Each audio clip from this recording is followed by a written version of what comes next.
നടുവേദന അല്ലെ back pain വന്നാൽ ഒരിക്കലും ചെയ്യാൻ പാടില്ലാത്ത കാര്യങ്ങൾ നിങ്ങൾക്കറിയാം എന്തൊക്കെയാണെന്ന്. നമുക്ക് അതിനെക്കുറിച്ചൊക്കെ കുറച്ച് കൂടുതലായിട്ട് ഡിസ്കസ് ചെയ്യാം. എന്താണ് ബാക്ക് പെയിൻ?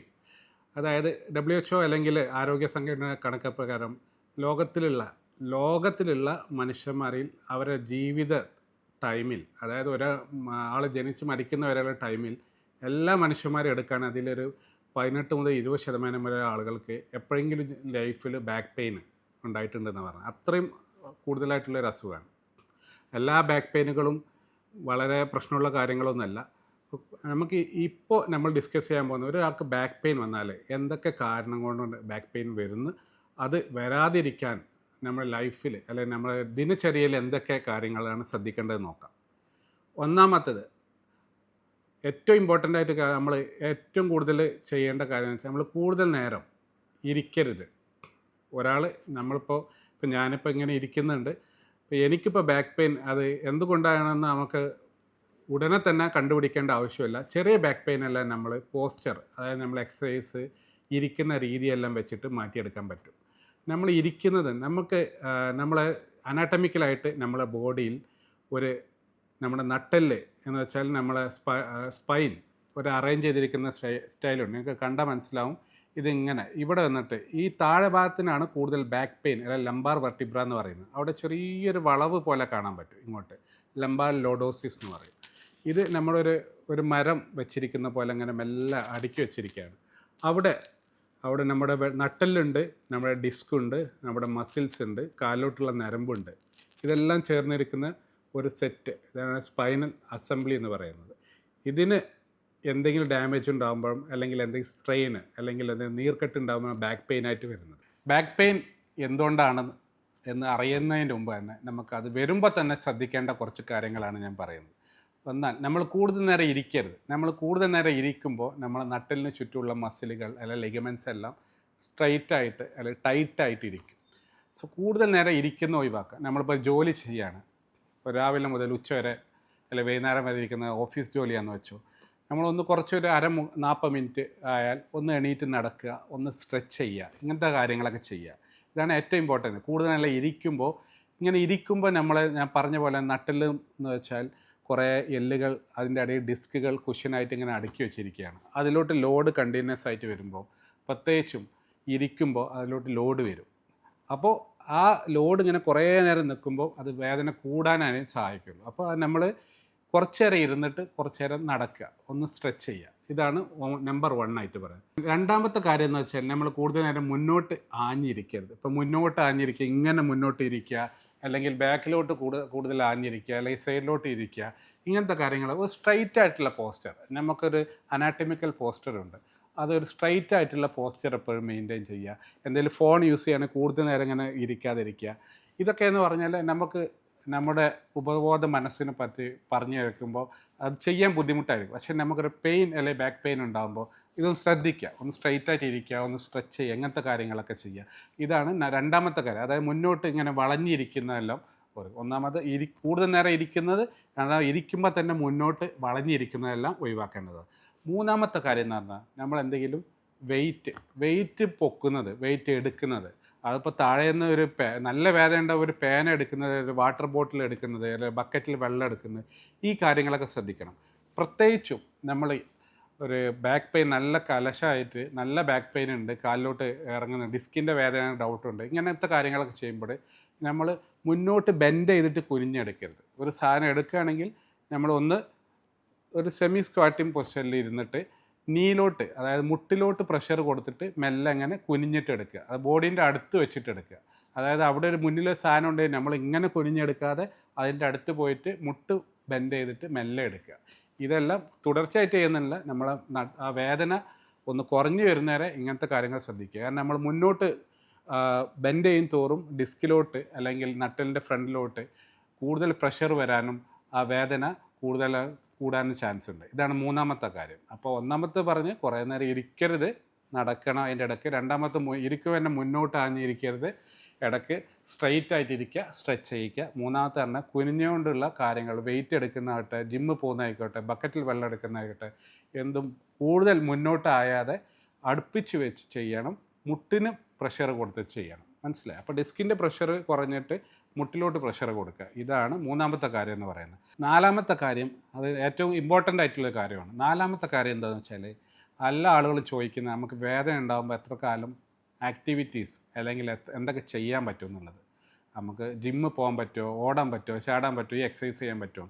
അതിൽ നമ്മൾ ശ്രദ്ധിക്കേണ്ടത് വേദനയുണ്ട്. ഇപ്പോൾ അത് ഡിസ്കിൻ്റെ വേദന ആയിക്കോട്ടെ, അല്ലെങ്കിൽ അവിടെയുള്ള വേറെ എന്തെങ്കിലും ഫെസറ്റ് ജോയിൻ്റ് ആയിക്കോട്ടെ, അല്ലെങ്കിൽ മസ്കുലർ പെയിൻ ആയിക്കോട്ടെ, നമുക്ക് അതിനുള്ള അതൊന്ന് സെറ്റിലാവുന്ന ടൈം വരെ നമ്മൾ ആക്ടിവിറ്റി ശ്രദ്ധിക്കുക. പ്രത്യേകിച്ചും നമ്മൾ ചാടുന്ന ആക്ടിവിറ്റി. നമ്മൾ ചാടുമ്പോൾ കൂടുതൽ പ്രഷർ ഡിസ്കിലോട്ട്, പ്രത്യേകിച്ചും ഷിയാറ്റിക്ക പോലെയുള്ള വേദനയാണെങ്കിൽ ഡിസ്കിലോട്ട് പ്രഷർ വന്നിട്ട് അത് ബാഡ് ആകാനുള്ള ചാൻസ് ഉണ്ട്.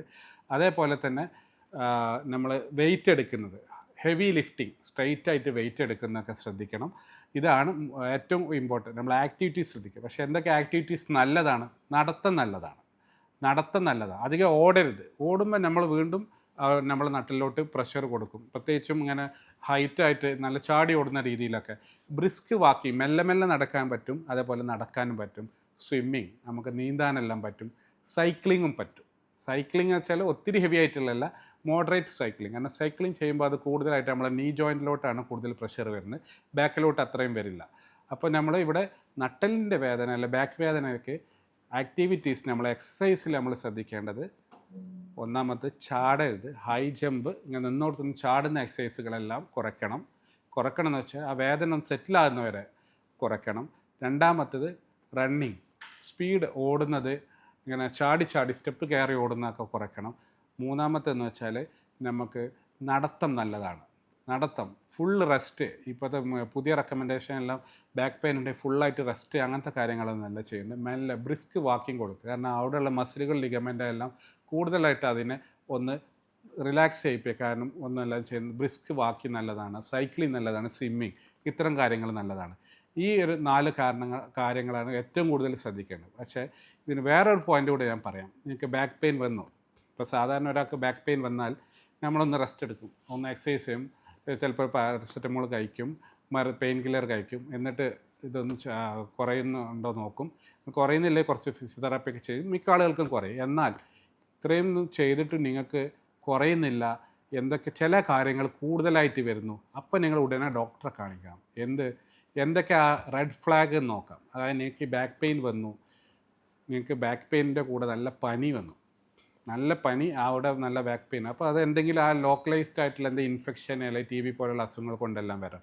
അതേപോലെ തന്നെ ബാക്ക് പെയിൻ വന്നു, ബാക്ക് പെയിൻ കുറയുന്നില്ല, നിങ്ങൾക്ക് ക്ഷീണം, വെയിറ്റ് ലോസ്, അതായത് വെയിറ്റ് കുറയുക, ഭയങ്കര ക്ഷീണം, അങ്ങനെയെല്ലാം വന്നാൽ അത് വേറെ എന്തെങ്കിലും മറ്റുള്ള മാരകമായിട്ടുള്ള അസുഖങ്ങൾ കൊണ്ട് ഇങ്ങനെ വരാം. ക്യാൻസർ, മെറ്റസ്റ്റാസിസ് പോലെയുള്ള അസുഖങ്ങൾ. മൂന്നാമത്തേന്ന് വെച്ചാൽ ബാക്ക് പെയിൻ വന്നു, തീരെ നടക്കാൻ വയ്യ, കാല് കുഴഞ്ഞു പോവുക, അല്ലെങ്കിൽ കാലിൻ്റെ അടിയിലോട്ടുള്ള ശക്തമായിട്ടുള്ള തരിപ്പ്, വേദന എല്ലാം വരാം. ഈ കാരണം കൊണ്ട് കൂടി തന്നെ ഡോക്ടറെ വേണം. നാലാമത്തെ റെഡ് ഫ്ലാഗ് എന്ന് വെച്ചാൽ ബാക്ക് പെയിൻ വന്നു, ഇത്രയും സിവിയർ, നല്ല ഭയങ്കരമായിട്ടുള്ള ബാക്ക് പെയിനാണ്, നിങ്ങൾക്ക് വെയിറ്റ് കുറയുന്നുണ്ട്, അതിൻ്റെ കൂടെ തന്നെ പനിയുണ്ട്, അതിൻ്റെ കൂടെ തന്നെ തരിപ്പുണ്ട്, കാലിലോട്ട് മൂത്രമൊഴിക്കാൻ ബുദ്ധിമുട്ട്, വയറ്റിന്ന് പോകാൻ ബുദ്ധിമുട്ട്, ഇത്തരം കാര്യങ്ങളൊക്കെ നിങ്ങൾ ഉടനെ തന്നെ ഡോക്ടറെ കാണിച്ചിട്ട് എമർജൻസി MRI അല്ലെങ്കിൽ ഇൻവെസ്റ്റിഗേഷൻസ് ചെയ്യണം. ഇതിനൊന്നും നമ്മൾ എക്സസൈസ് കാര്യങ്ങളൊന്നും വെയിറ്റ് ചെയ്യരുത്. ഇത്തരം കാര്യങ്ങൾക്കാണ് നമ്മൾ പറയുന്നത് റെഡ് ഫ്ലാഗ് എന്ന് പറയുന്നത്. അതായത് ചുവപ്പ് സിഗ്നൽ, ചുവപ്പ് കൊടി എന്നൊക്കെ പറയാം. കാരണം ഇത് എമർജൻസി ആയിട്ടുള്ള, ഇത് സാധാരണ രീതിയിലുള്ള ഡിസ്ക് അല്ലെങ്കിൽ മസിൽ റിലേറ്റഡ് പെയിൻ അല്ല, വേറെ എന്തെങ്കിലും അസുഖങ്ങൾ കൊണ്ടുള്ള വേദനകൾക്കാണ് ഇത്തരം സിംറ്റംസ് പറയുന്നത്. ഒന്നുകൂടെ പറയാം, നല്ല അസഹനീയമായ വേദന, അതിൻ്റെ കൂടെ ശക്തമായ പനി, രണ്ടാമത്തെ സിവിയർ പെയിൻ, അല്ലെങ്കിൽ എന്തെങ്കിലും വീണു, അതായത് ഒരു ആക്സിഡൻറ്റ് പറ്റിയല്ലേ ഹൈറ്റിൽ നിന്ന് വീണു, അതിൻ്റെ ശേഷമുള്ള വേദനയൊക്കെ നമ്മൾ വളരെ ശ്രദ്ധിക്കണം. കാരണം എല്ലിന് ക്ഷതങ്ങളുണ്ടാകും, പൊട്ടലുണ്ടാകും, അതൊക്കെ തന്നെ എക്സ്റേ എടുത്ത് ഉടൻ തന്നെ ഡോക്ടറെ കാണിക്കേണ്ടതാണ്. മൂന്നാമത്തെന്ന് വെച്ചാൽ ബവൽ ആൻഡ് ബ്ലാഡർ ഡിസ്റ്റർബൻസ്, മൂത്രയിക്കാൻ ബുദ്ധിമുട്ട്, വയറ്റിൽ നിന്ന് പോകാൻ ബുദ്ധിമുട്ട്, ഇത്തരം കാര്യങ്ങളും റെഡ് ഫ്ലാഗാണ്. നാലാമത്തെന്ന് വെച്ചാൽ വെയിറ്റ് ലോസ്, നമുക്ക് വെയിറ്റ് കുറയുക, കാലിൽ എടുത്തു വെക്കാൻ ബുദ്ധിമുട്ട്, തരിപ്പ്, കൂടുതൽ ബലക്കമ്മി തോന്നുക, ഇത്തരം കാര്യങ്ങൾക്കെല്ലാം ഉടനെ തന്നെ എമർജൻസി ആയിട്ട് ഇൻവെസ്റ്റിഗേഷൻ MRI എല്ലാം എടുക്കേണ്ടതാണ്. ഇത് റെഡ് ഫ്ലാഗ്. ഞാൻ പറഞ്ഞ ബാക്കിയുള്ള കാര്യങ്ങൾ, നമ്മൾ പോസ്ചർ കറക്റ്റ് ചെയ്യുക, ഇരിക്കുക, നടക്കുക, സ്ട്രെച്ച്, ഇതൊക്കെ തന്നെ മൈൽഡ്. അതായത് ഗ്രീൻ അല്ലെങ്കിൽ യെല്ലോ കാര്യങ്ങൾക്ക് ഫ്ലാഗ് എന്ന് പറയും. അതിന് മൈൽഡായിട്ടുള്ള ബാക്ക് പെയിനേ ഉള്ളൂ. നിങ്ങൾ റെഡ് ഫ്ലാഗ് വന്നാൽ ഉടനെ തന്നെ എമർജൻസി ആയിട്ട് ഡോക്ടറെ കാണേണ്ടതും, ഈ 4 കാരണങ്ങളിലുള്ള റെഡ് ഫ്ലാഗ് വന്നാൽ എമർജൻസി ആയിട്ട് MRI എടുത്തിട്ട് എന്താണെന്ന് കണ്ടുപിടിക്കേണ്ടതാണ്. അപ്പോൾ ഒന്നുകൂടെ പറയാം, സാധാരണ രീതിയിൽ കാണുന്ന മൈൽഡ് മോഡറേറ്റ് ബാക്ക് പെയിനുകൾ, അതായത് നിങ്ങൾക്ക് വീണിട്ടില്ല, നിങ്ങൾക്ക് പനിയില്ല, നിങ്ങളുടെ കാലൊന്നും തരിച്ചു പോയിട്ടില്ല, നിങ്ങൾക്ക് നോർമലായിട്ട് മൂത്രമൊഴിക്കാനും വറ്റുന്നു പോകുന്നൊക്കെ ഉണ്ട്. ഇത്തരം കാര്യങ്ങളൊക്കെ ഉണ്ടെങ്കിൽ നമുക്കൊന്ന് റെസ്റ്റ് എടുക്കാം, നമ്മൾ എക്സസൈസ് ചെയ്യാം. സിറ്റിങ് കൂടുതൽ നേരം ഇരിക്കുന്ന ആളാണെങ്കിൽ ഒന്ന് നടന്ന് സ്ട്രെച്ച് ചെയ്ത് നോക്കാം. ഇരിക്കുന്ന പോസ്ചർ കറക്റ്റാണ്. ചിലവർ നമ്മളിങ്ങനെ ഇരിക്കുന്ന ഓഫീസിലേക്ക് ഇരിക്കുന്നതാണ്, ചിലവർ ലാപ്ടോപ്പൊക്കെ യൂസ് ചെയ്തിട്ട് കുറേ നേരം ഇങ്ങനെ മുന്നോട്ട് ബെൻഡ് ചെയ്തിരിക്കുന്നുണ്ടാവും. അപ്പോൾ അവരൊക്കെ ഒന്ന് ലാപ്ടോപ്പിൻ്റെ പൊസിഷനൊക്കെ ഒന്ന് കുറച്ച് ഹൈറ്റ് കൂട്ടിയിട്ട് ഒരു അരമണിക്കൂർ 40 മിനിറ്റ് ഇരുന്നാൽ ഒരു 5 മിനിറ്റ് നടക്കുക, നടന്നിട്ടൊന്ന് സ്ട്രെച്ച് ചെയ്തിട്ട് വരിക, ഒന്ന് അങ്ങനത്തെ കാര്യങ്ങളൊക്കെ ചെയ്യാം. പിന്നെ ഉള്ളതെന്ന് വെച്ചാൽ നമ്മൾ നടത്തത്തിൻ്റെ സ്റ്റൈല് ഒന്ന് റെഡിയാക്കാം. സ്റ്റൂപ്പിംഗ് പൊസിച്ചറൊക്കെ ഒഴിവാക്കിയിട്ട് ഒന്ന് സ്ട്രൈറ്റ് ആയിട്ട് നടക്കുക, അപ്പർ ബാക്കൊക്കെ ഒന്ന് സ്ട്രൈറ്റ് ആയിട്ട് നടക്കുക. 4മത്തെ പറഞ്ഞാൽ നമ്മൾ ആക്ടിവിറ്റീസ്, ഡെയിലി ആക്ടിവിറ്റീസ്. സ്ഥിരമായിട്ട് ജിമ്മിൽ പോകുന്നവരാണെങ്കിൽ ഹെവി ലിഫ്റ്റ് എടുക്കരുത്. പിന്നെ നമ്മൾ നല്ല വേദന ഉണ്ടെങ്കിൽ തന്നെ ഫോർവേഡ് മുന്നോട്ട് കുനിഞ്ഞെടുക്കരുത്. അതേപോലെ തന്നെ ഓട്ടം, ചാട്ടം ഇതെല്ലാം കുറയ്ക്കുക. നടത്തം നല്ലതാണ്, സ്വിമ്മിങ് നല്ലതാണ്, മോഡറേറ്റ് സൈക്ലിംഗ് ഒക്കെ നല്ലതാണ്. ഇതൊക്കെ പെയിൻ സെറ്റിലാവുന്നതാണ്. കാരണം നമ്മുടെ ബാക്ക് പെയിൻ എന്ന് വെച്ചാൽ നമ്മളെ ബോഡി നമുക്കൊരു മുറി പറ്റി ഉണങ്ങുന്ന പോലെ തന്നെ മിക്ക ബാക്ക് പെയിനുകളും ഒരു 4 മുതൽ 6 ആഴ്ച കൊണ്ട് തന്നെ സെറ്റിലാവാറുണ്ട്. സെറ്റിലായിട്ടില്ലെങ്കിൽ അതിൻ്റെ അർത്ഥം എന്താ വെച്ചാൽ കാര്യമായിട്ടുള്ള ഡിസ്കിന് പ്രശ്നം, അല്ലെങ്കിൽ മറ്റുള്ള ജോയിൻറ്റുകൾക്ക് അല്ലെങ്കിൽ വേറെ എന്തെങ്കിലും അസുഖം ഉണ്ടാകാൻ കാരണമുണ്ട്. അപ്പോൾ അതുവരെയുള്ള കാരണങ്ങളെന്ന് വെച്ചാൽ നമ്മൾ ഈ കാര്യങ്ങൾ ലൈഫ് സ്റ്റൈലായിട്ടുള്ള കാര്യങ്ങൾ ശ്രദ്ധിച്ച് മാറ്റിയെടുക്കുക. അതിൻ്റെ കൂടെ ആവശ്യമുണ്ടെങ്കിൽ മാത്രം മെഡിസിൻ, ഫിസിയോതെറാപ്പി, പെയിൻ കില്ലേഴ്സ് എല്ലാം ചെയ്താൽ മതി. ഇത്രയും കാര്യങ്ങളാണ് നമ്മൾ സാധാരണ രീതിയിൽ കാണുന്ന ബാക്ക് പെയിൻ വന്നാൽ ചെയ്യേണ്ട, ശ്രദ്ധിക്കേണ്ട കാര്യങ്ങളെന്ന് പറയുന്നത്. Thank you.